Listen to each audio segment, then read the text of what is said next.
Recordar a nuestros maestros, un programa para reflexionar problemas de nuestro tiempo a la luz de los grandes pensadores.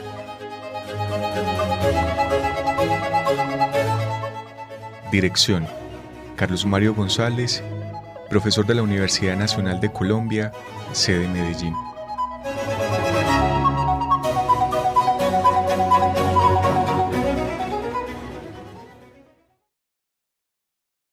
Saludos, apreciados oyentes del programa Recordar a nuestros maestros. Este programa se lleva a cabo por la emisora de la Universidad Nacional de Colombia, UN Radio Medellín, en los 100.4 del FM. Yo soy Carlos Mario González, miembro de la Fundación Cultural Entre Líneas, director de la Escuela de Pensamiento Crítico Maestros de la Sospecha, EMS, y profesor de la Universidad Nacional de Colombia en su sede de Medellín. Como es habitual, los agradecimientos debidos a Jorgito Benjumea en la cabina de controles de la emisora y a las 3 instituciones que sin ánimo de lucro respaldan las actividades culturales de la Fundación Entre Líneas. Esas instituciones son INTI Salud, la Fundación Confiar y la librería librosentrelineas.com.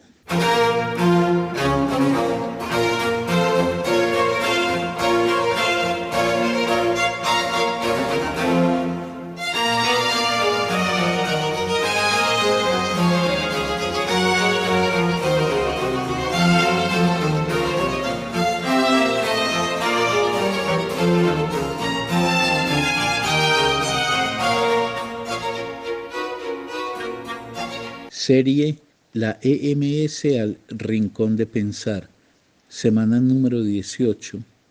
Título de la emisión de hoy: El cristianismo como exaltación de la ignorancia, de la irracionalidad y de la sumisión. Parte número 4. Para comenzar a trasegar el camino que nos deberá llevar a la sustentación de lo que está afirmado en este título, valga decir que el cristianismo promueve en gran medida la ignorancia entre sus adeptos, que debilita en ellos de forma muy notoria el ejercicio de la racionalidad y que alienta en los mismos el espíritu de sumisión, requiero, a manera introductoria, precisar 3 cosas. La primera, recordar que la criatura humana es la única que goza de los siguientes atributos. Dispone de una conciencia. Esto quiere decir que es una criatura que puede ejercer una representación de la propia existencia, de la del mundo, de la de los otros, que puede representarse sus situaciones y sus actos. Por otro lado, que es una criatura que está habilitada para desarrollar y avanzar en el conocimiento. El saber del ser humano no viene provisto por la naturaleza, es una construcción que él mismo hace. Y esa construcción no tiene término. Esa construcción le permite una avanzada progresiva que va ampliando el dominio del conocimiento. Entonces es una criatura que hace del conocimiento una experiencia renovada y en tal medida inagotable. Igualmente que es una criatura que puede razonar. Esto es una criatura que trata de establecer las relaciones entre las causas de los fenómenos y los efectos de esas causas. Que el ser humano intenta desde esa capacidad de representación que tiene y en gracia a la búsqueda del conocimiento, desplegar un razonamiento que pretende dar explicación a todo aquello que le toca vivir. Y finalmente, en este primer punto, que el ser humano es una criatura capaz de pensar. Esto es, de recibir, por ejemplo, el conocimiento, de apoyarse en las formas de representación que acoge y en la capacidad de razonamiento para abrir nuevos sentidos con respecto a todo aquello que constituye el universo, pues, de su experiencia vital. Es decir, en este primer punto lo que quiero es hacer una recordación que es muy importante, y es que el ser humano es la criatura de la conciencia, es la criatura del conocimiento, es la criatura del razonamiento y es la criatura del pensamiento. Eso es potestativo de nosotros y no está presente en las demás formas vivas. Lo segundo es señalar que el ser humano no dispone para poderse desenvolver en la vida, para poder ejercer su experiencia en el mundo, de más atributo que precisamente el despliegue de la razón. Y que en tal medida el ser humano, en su pretensión de explicarse su existencia, la del mundo, las formas que adoptan una y otra, etc., el ser humano dispone de dos formas de acceder a la verdad, dos formas básicas. La una es la de la fe y la otra es la de la racionalidad. Ya he señalado en programas anteriores que la racionalidad es una modalidad de implementación de la razón, que tiene como característica definitoria que es una puesta en juego de la razón para poder sustentar afirmaciones con respecto al mundo, valga decir verdades, pero bajo la condición de que las logre demostrar. Eso es la racionalidad. La racionalidad es la razón desplegada bajo el precepto de que demuestre lo que dice ser verdad. Pero hay otra forma de la verdad, que es la fe. La fe tiene como característica asumir como verdadero lo que no se puede demostrar, y se acredita que es verdadero en gracia o a las autoridades que lo implementan, a las instituciones que lo respaldan o a las tradiciones que se reciben. Alguien que se posiciona en el mundo en gracia a la fe porta una verdad que, a diferencia de la racionalidad, no se puede demostrar, sino que es una verdad que está autorizada o por la investidura de una autoridad, o por el poder de una institución, o por la vigencia de una tradición. En ese sentido, hay que insistir en que entre la fe y la racionalidad hay una diferencia antagónica, porque la fe es un mecanismo en general de sugestión o de identificación imaginaria con un otro. Ese otro es el sacerdote, ese otro es la iglesia, ese otro es las formas y hábitos que han regido en la sociedad. Entonces llama verdadero lo que de alguna forma se le transmite y afecta en él su propia existencia bajo la forma de una identificación con aquellas figuras o instituciones o formas de hábito que han existido. Eso es lo que hay que decir de la fe, pero por el lado de la verdad en su forma propia, de la racionalidad, ya está dicho. Llama verdadero únicamente a lo que puede demostrarse. En eso he insistido mucho, pero es que es muy importante, porque finalmente la criatura humana es una criatura arrojada a un mundo que en gran medida es desconocido para ella, en términos de una vida que es muy incierta, que es muy precaria, que es muy frágil y finalmente que es finita.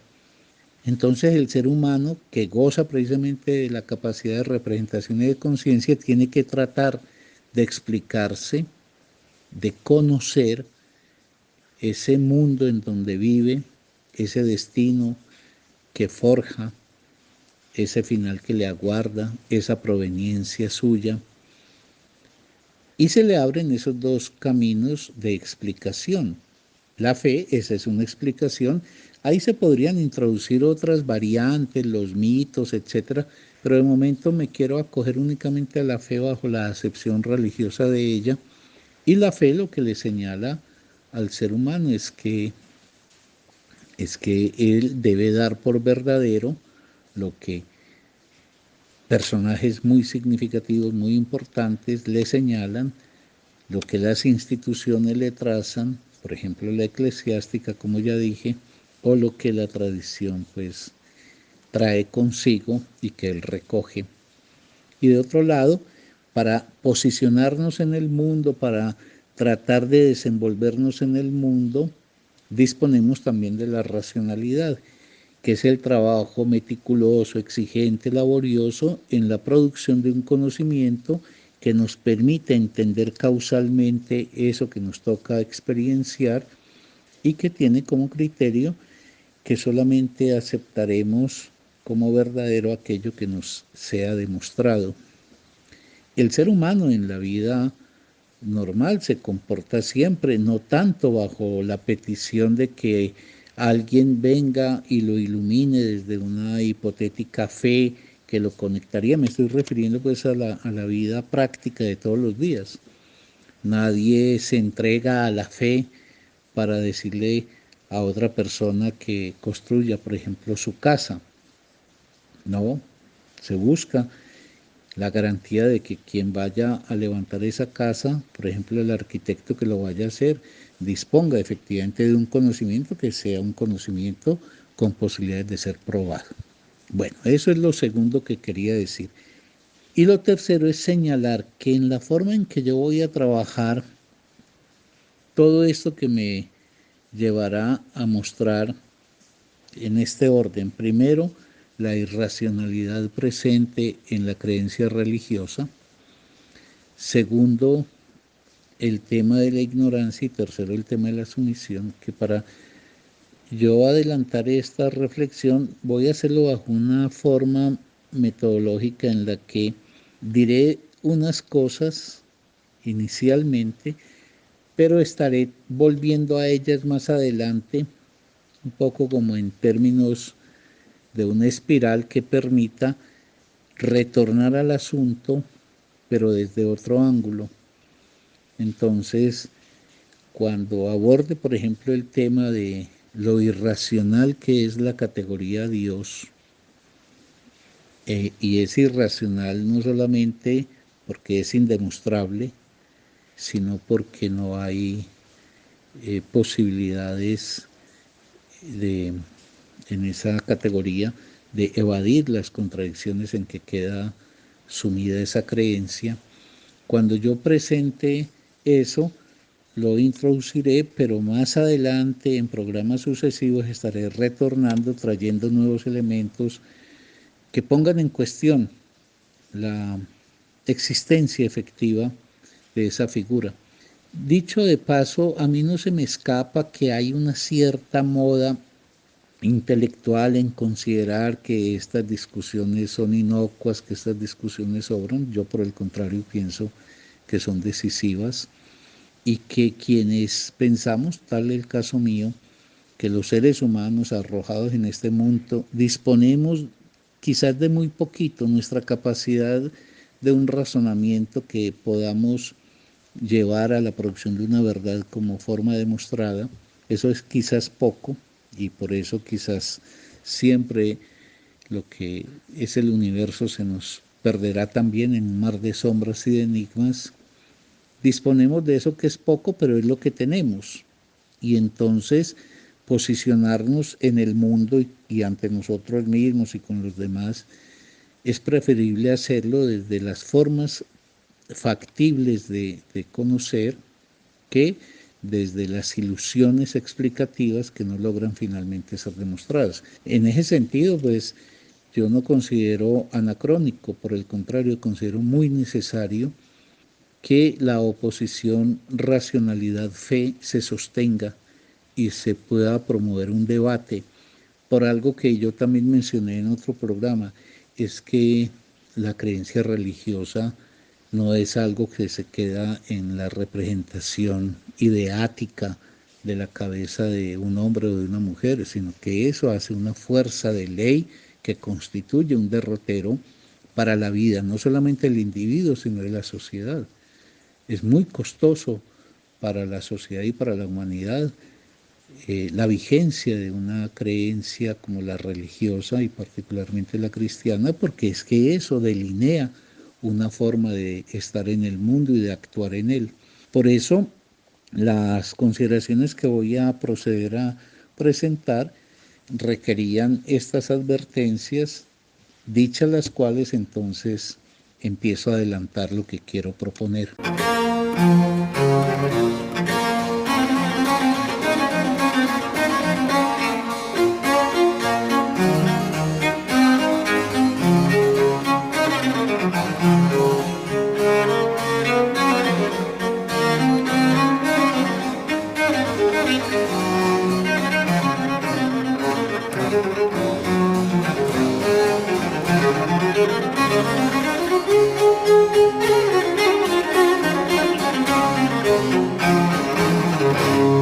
La figura ilusoria de Dios, y digo ilusoria no en un sentido peyorativo, es simplemente la constatación de que es una figura producto de las ilusiones del ser humano, pero no hay ninguna verificación de la existencia de esa figura. Más adelante en estos programas voy a examinar el tema de los milagros, que es el que se suele sacar a relucir como elemento probatorio de la existencia de Dios. Y mostraré cómo los milagros no son otra cosa que una fantasmagoría que se logra transmitir bajo la forma de la creencia. Esa figura ilusoria de Dios que no encuentra posibilidad de demostrar su existencia suele ser revestida de 4 atributos. Recuerde que yo voy a atender fundamentalmente a la tradición en relación a Dios judeocristiana, quizás con mayor énfasis en el cristianismo, pero sin desligar de ello, pues de todas maneras, el judaísmo, que es la matriz de la cual finalmente apareció el cristianismo. Así haya introducido variantes respecto a su origen, pues judaico. Pero lo que voy a decir es válido, se puede extender, por ejemplo, a otros dioses distintos al judeocristiano e incluso a esas expresiones de ciertas culturas caracterizadas por el politeísmo. Pero centrémonos en el Dios judeocristiano.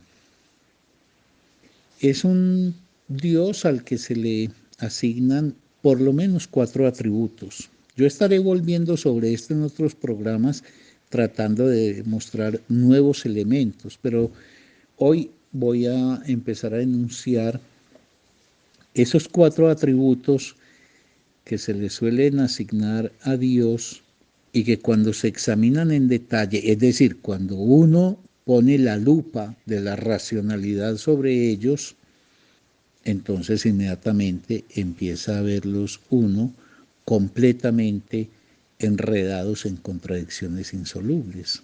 Es decir, el atributo que se le asigna a Dios no se compadece con el proceder de éste con respecto, por ejemplo, a la criatura humana.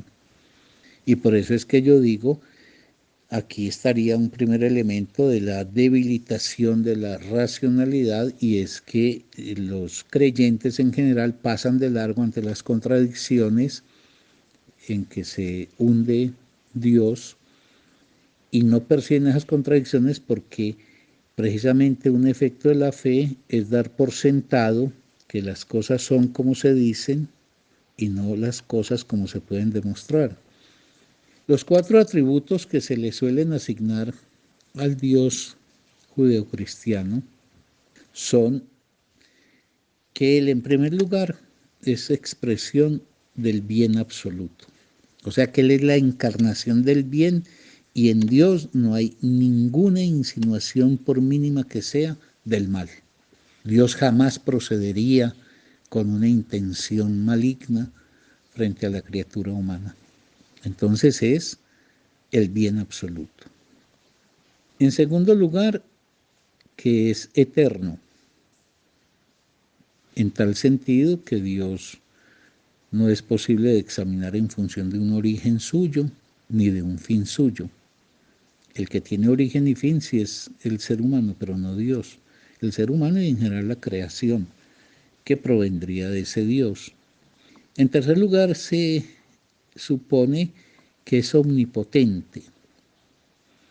Esto es que su poder no tiene restricción, que su poder alcanza también lo ilimitado, que no hay ninguna fuerza que se pueda contraponer al poder de Dios.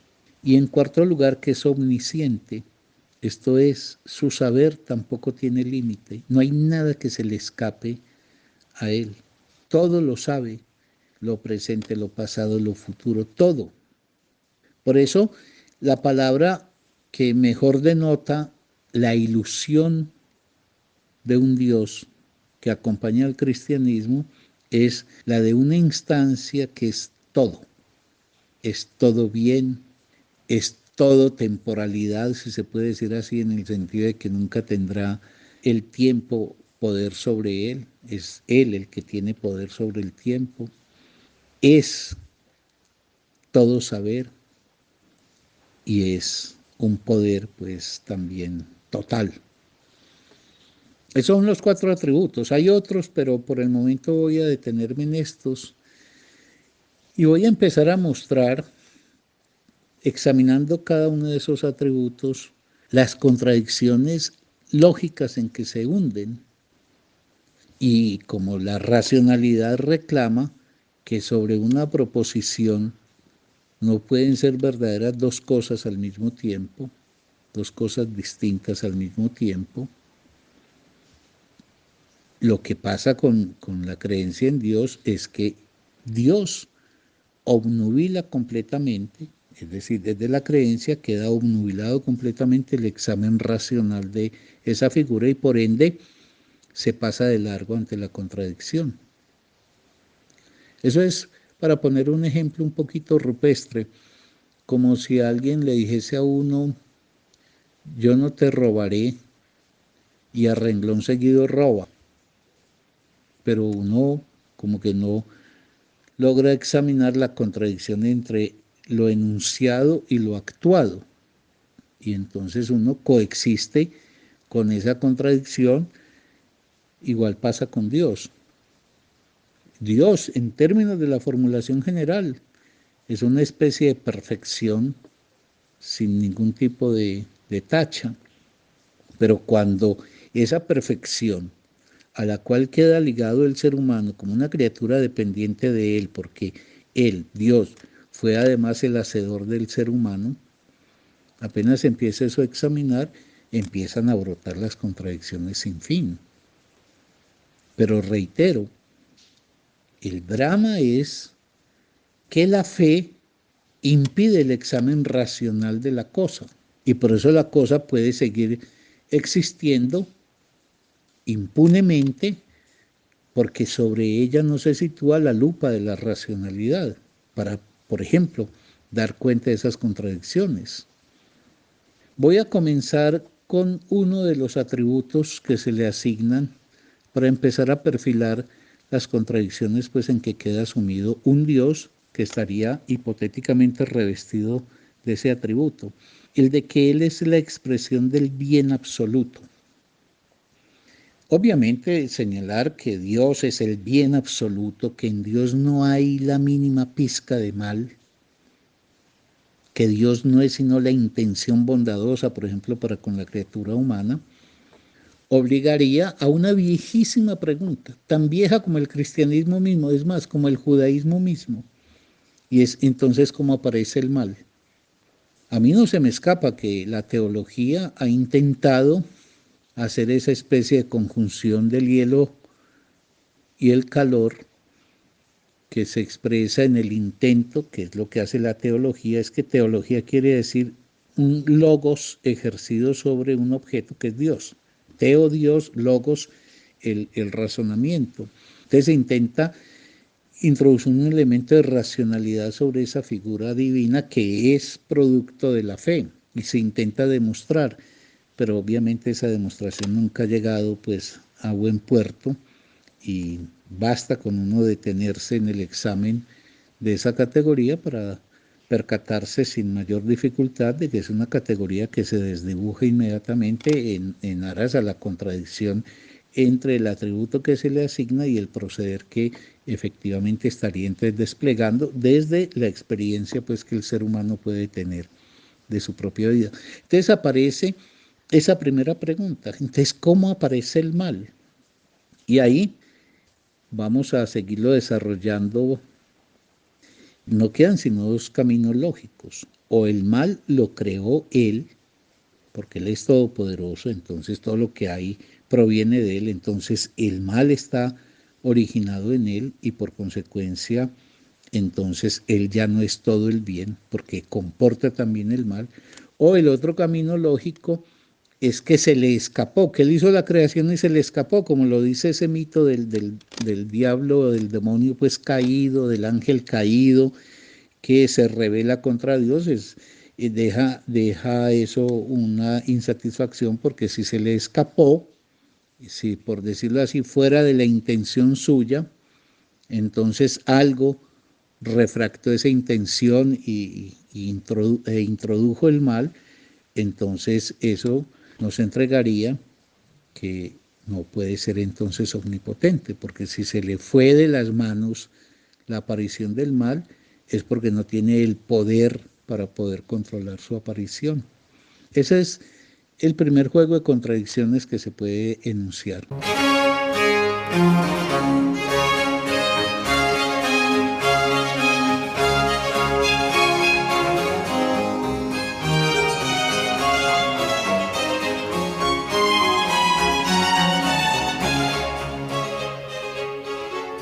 Por hoy, apreciados oyentes, hemos llegado al final de la emisión correspondiente a la cuarta parte del tema El cristianismo como exaltación de la ignorancia, de la irracionalidad y de la sumisión.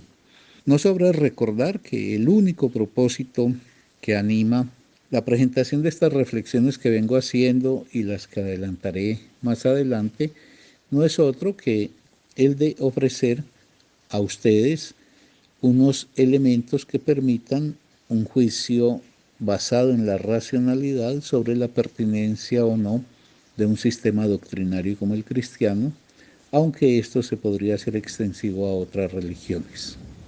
Ojalá lo que haya yo formulado acá, independiente de si están de acuerdo o no están de acuerdo con ello, haya por lo menos suscitado en ustedes el avance de su propia indagación y de su propia reflexión. De ser así, les espero entonces en la próxima emisión para continuar con la quinta parte relativa a este tema.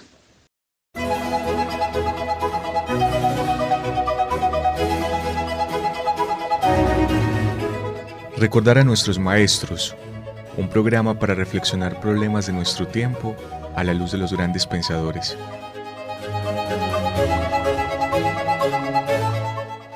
Dirección: Carlos Mario González, profesor de la Universidad Nacional de Colombia, sede Medellín.